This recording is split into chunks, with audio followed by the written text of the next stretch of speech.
Hey everybody, welcome back. So I wanted to come on and talk about anxiety and OCD type processes in our experience of benzodiazepine withdrawal. And you might be somebody who was actually put on a benzodiazepine because of anxiety or panic. You might have had a tendency to be more obsessional or have OCD tendencies or an OCD diagnosis. As many of you know in listening to my story, I did not have a clinical diagnosis of anxiety or OCD in my life prior to going through this. Looking back now, I can certainly, as I've admitted to before, I can see where certain tendencies that I had maybe, kind of on the spectrum of behavior might have been a little bit closer. So for example, I've always been very kind of hypervigilant around children as it relates to safety. Not over the top crazy, but again, like I said, if I was with my family at the beach and everyone's drinking pina coladas, I'm stopping after one because I'm counting heads in the surf. Is that OCD? No. Is it a little bit more hypervigilant than maybe the average bear? Possibly. I know that like being on time or, trying to, keep my calendar organized, those types of things. Again, were these OCD? No. They were not causing problems in my life. They were not disruptive. I was not, needing to engage in compulsive behaviors in order to reduce anxiety, which is the nature of OCD. I was not engaged in what really I have now, which is what I would almost call kind of like a pure O, where it's just it's all mental processes. There's no behavioral compulsions like checking things, turning things off, touching things, counting, anything like that. But certainly have experienced thoughts and then a lot of rumination and a lot of mental engagement to make them stop, get away from them, figure them out, avoid them, whatever. So when we're thinking about what we're going through in benzo withdrawal, so many of us are going and feel, because our systems are so sensitized, as I've talked about, we've had this chemical assault on our nervous system that has left us highly sensitized, and that results in a myriad of hundreds of physical, mental, cognitive symptoms. But many people going through this experience this as anxiety and potentially OCD type processes. And that's what I want to talk about today. So that anxiety can look like a lot of different things. It can look like panic. It can be kind of panic attacks. It can be this idea of kind of chemical terror that kind of comes with this. It can be this background fear, or what I call the dreeps. Again, the creeps plus depression and dread, and leaves me with this kind of background creepy, something's wrong, something's very wrong kind of feeling, which of course gets my analytical mind searching and scanning and trying to figure things out and going past, present, and future, to figure out why do I feel like something's wrong? Well, because again, I know something's wrong. I'm in benzo withdrawal, and I also know something's wrong in the fact that there have been at least 3 episodes in the last couple of years that have been traumatic. Dramatic and traumatic in terms of the effect it's had on my life and my livelihood. So there's, a lot of times there's kind of a little bit of a trauma response in some ways of like, oh gosh, am I going back there again? That type of thing. But anyway, getting back to my point of today's talk on, if you know anything about OCD or you've heard probably of what they call exposure and response prevention. So this would be like in the classic model, it would be, let's say you have a contamination fear. And what you would do in your exposure and response prevention with your therapist is they would have you expose yourself to the trigger, which would be touching the doorknob, and then not engaging in the compulsion to wash your hands and allowing yourself to sit with the anxiety that comes up as you've now touched this potentially contaminated doorknob. Okay.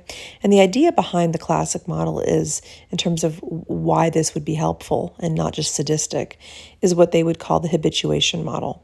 So that would be, I'm going to do this exposure. I'm going to touch this doorknob.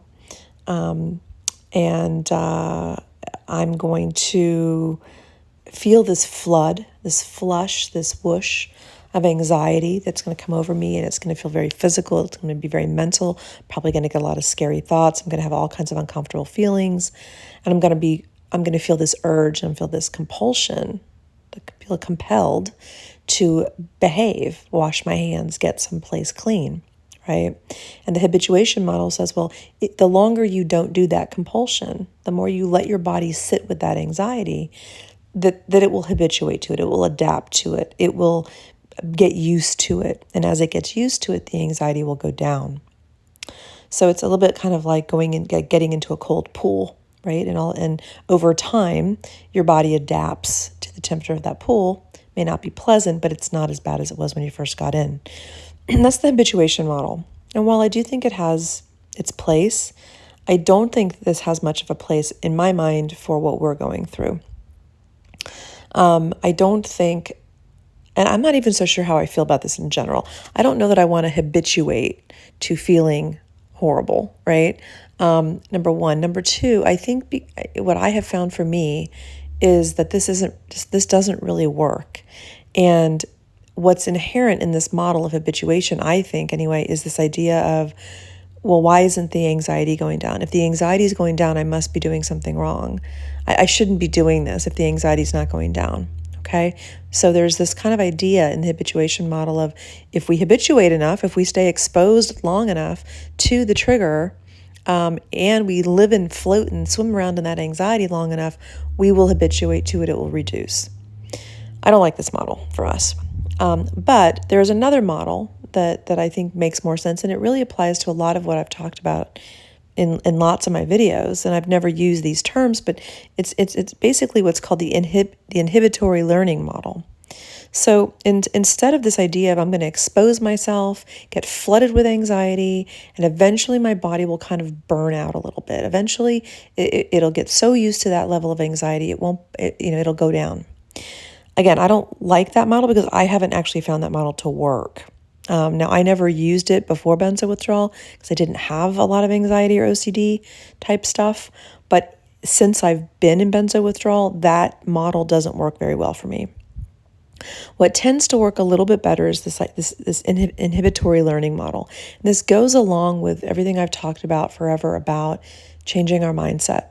And it's the idea of it's not when we stop having symptoms. It's when the symptoms stop having us. In my mind, that's the essence of the inhibitory learning model. It's not when we stop having symptoms, it's when the symptoms stop having us.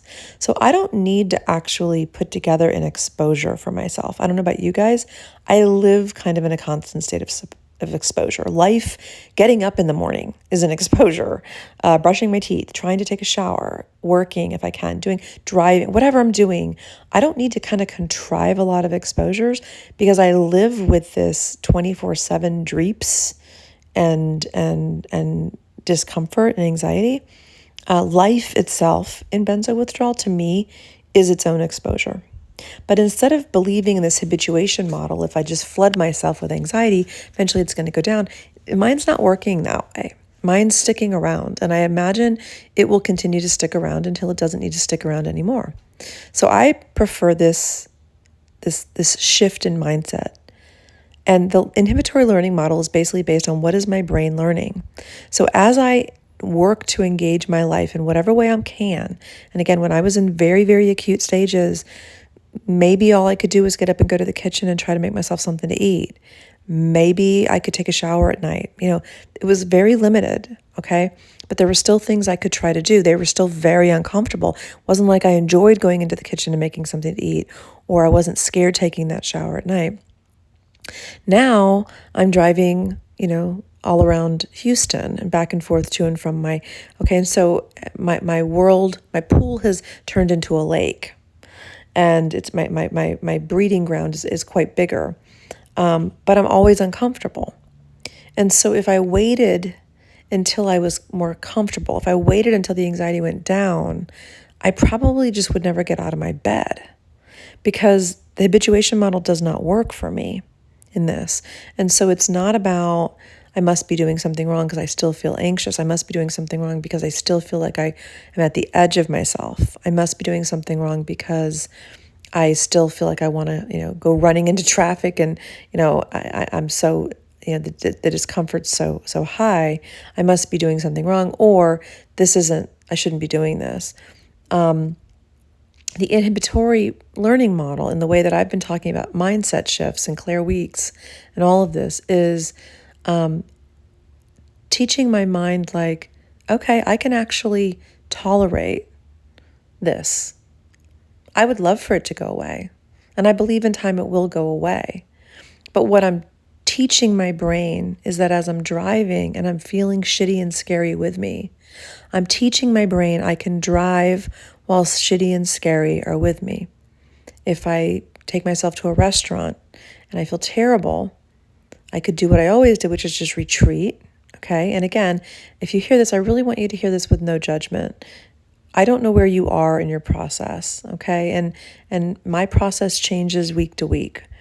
There are times where it's just not possible for me to do certain things. And then there's times that it's certainly not going to be comfortable. I'm certainly going to be scared. I'm certainly going to be really, panicky, but I'm going to do it. And so the inhibitory learning model, I think, is something that really does apply to us and can apply to us as we're going through our withdrawal. And it's that attitude shift of, oh, well, I'm taking scary and shitty with me. And boy, did they show up. But what I taught my brain? I taught my brain that I could eat that meal in that restaurant with my family with scary and shitty on both my shoulders and feeling like, I wanted to come up out of my seat and run out of the restaurant. I'm afraid I'm going to get panicky and tunnel vision and floaty boaty and tip over and pass out or die or go insane, or all the things we get terrified of.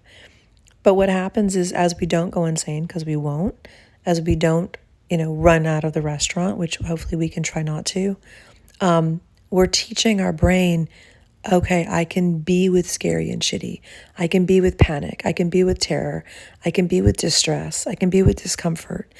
I can be with these creepy thoughts. I can be with these intrusive thoughts.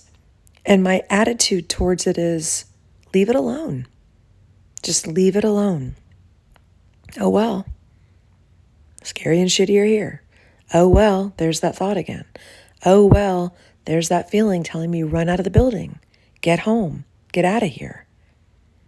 And so I really want, I thought it was important to kind of come back and talk about this a little bit because, I've heard a lot of people say, there's no place for exposure and response prevention in this because we don't have traditional OCD. We have this chemical assault on our system that's left us in this, iatrogenic injury, this highly sensitized state. And I believe all that. I really do.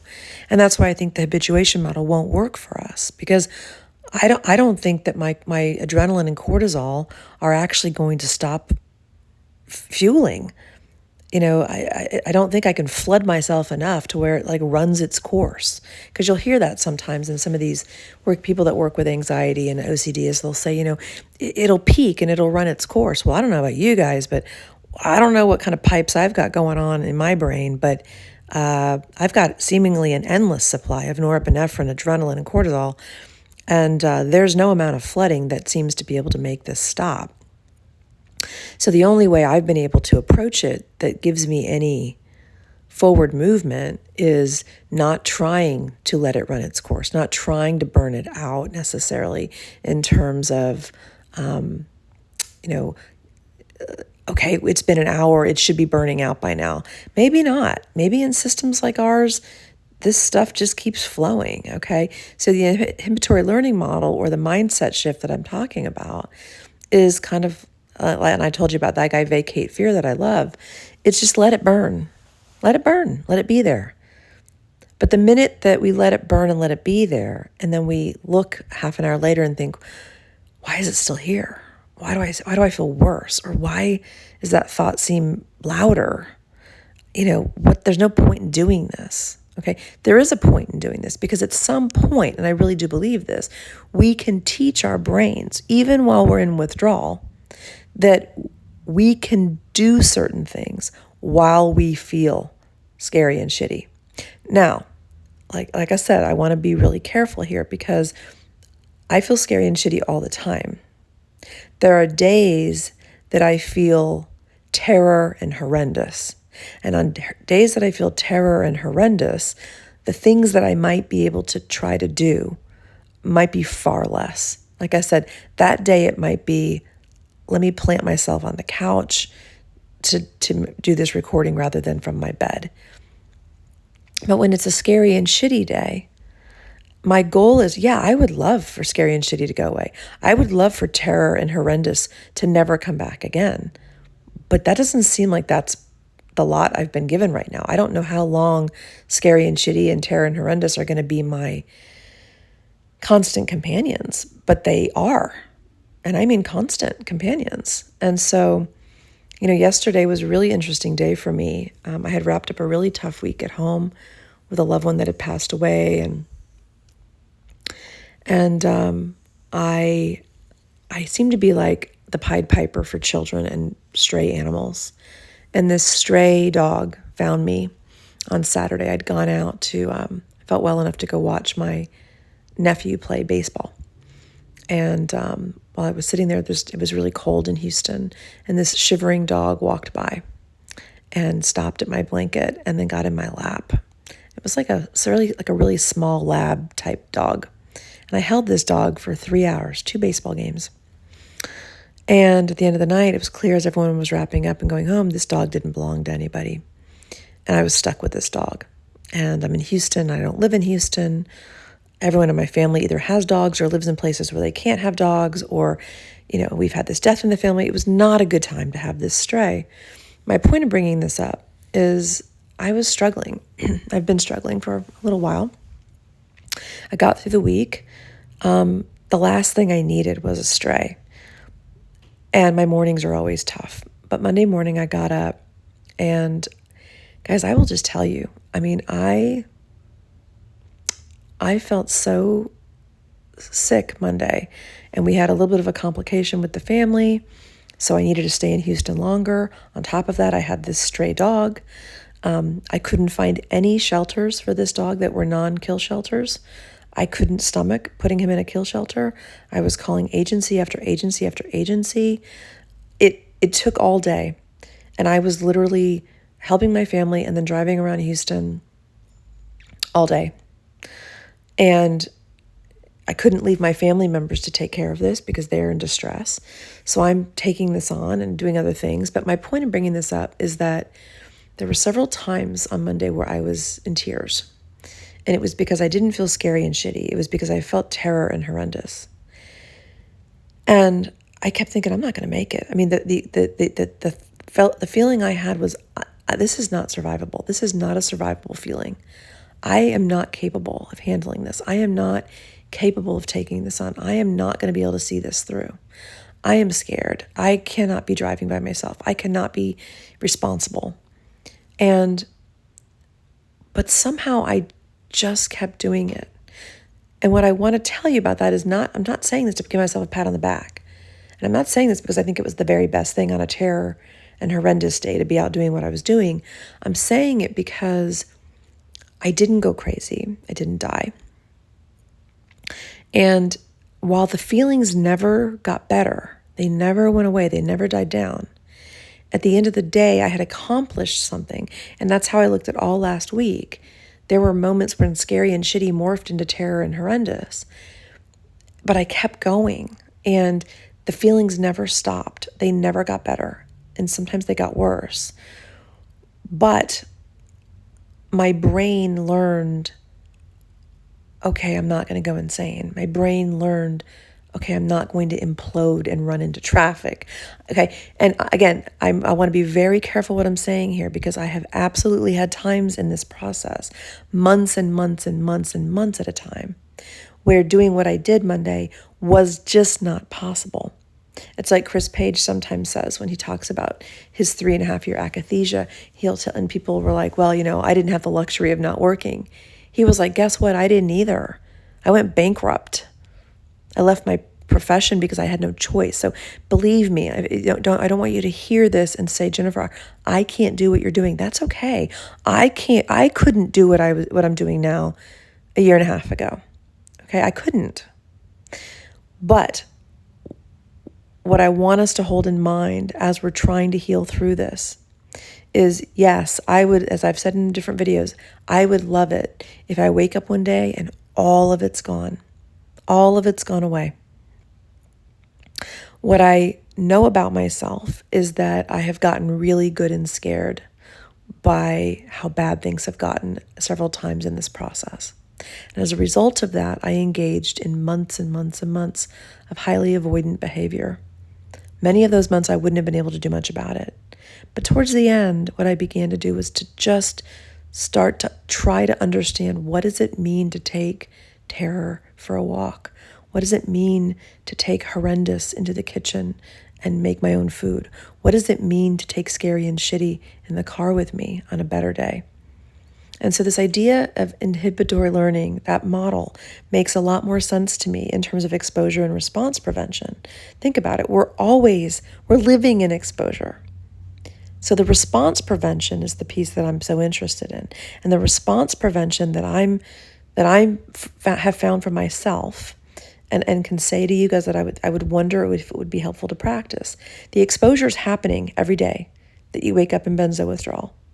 Okay? And if you're like me, you're kind of exposed all day, every day, to our triggers, to things that feel overwhelming, to things that scare us, to just being awake and feeling what we're feeling. The response prevention is, oh, well. And like I said, my response prevention is never going to be, give me more. Oh yeah, that's all you got? Scare me more. Hell no.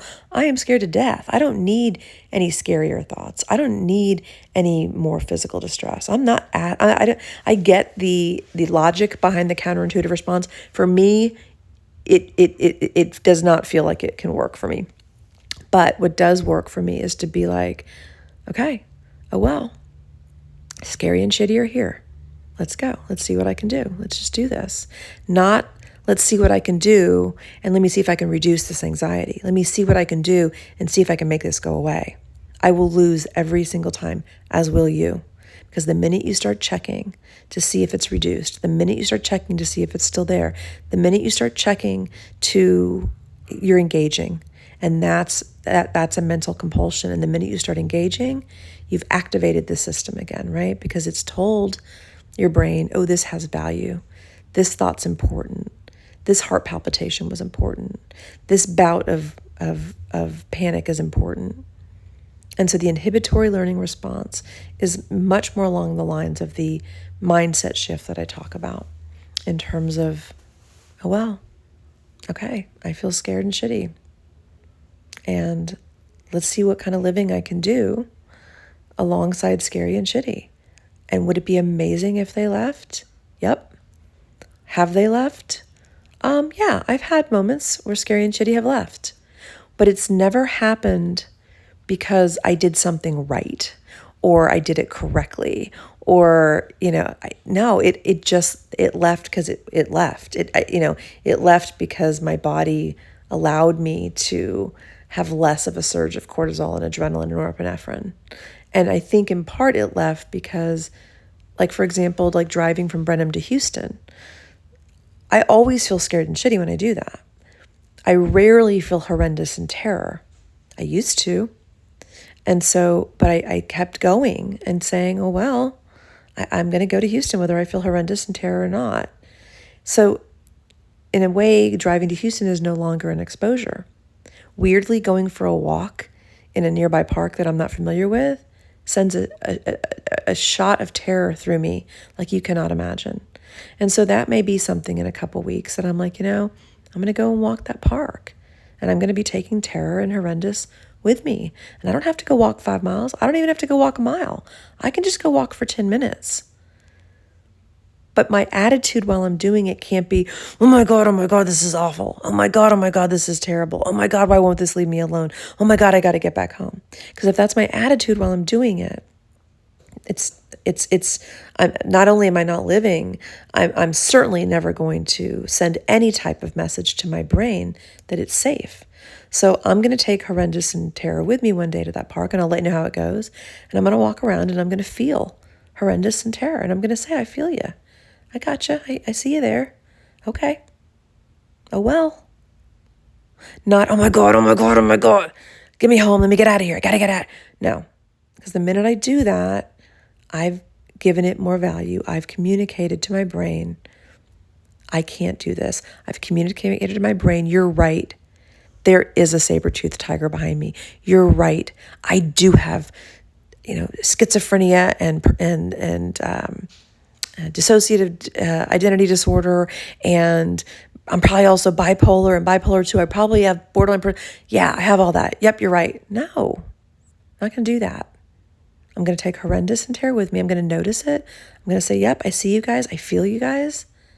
And I'm going to walk for a few minutes. I'm going to take them with me. I'm going to do what I can. And then over time, we continue to teach our brain that we can do things alongside it. The natural default eventually will be that the cortisol and the norepinephrine and the adrenaline will begin to cease as we're not adding fear to fear. However, what we have to remember is in benzo withdrawal, if you think about Claire Week, she talks about first fear and second fear. First fear is what you don't have control over. Second fear is the attitude by which we look at the fear and treat it. That's what we have control over. That's the inhibitory learning model. Okay?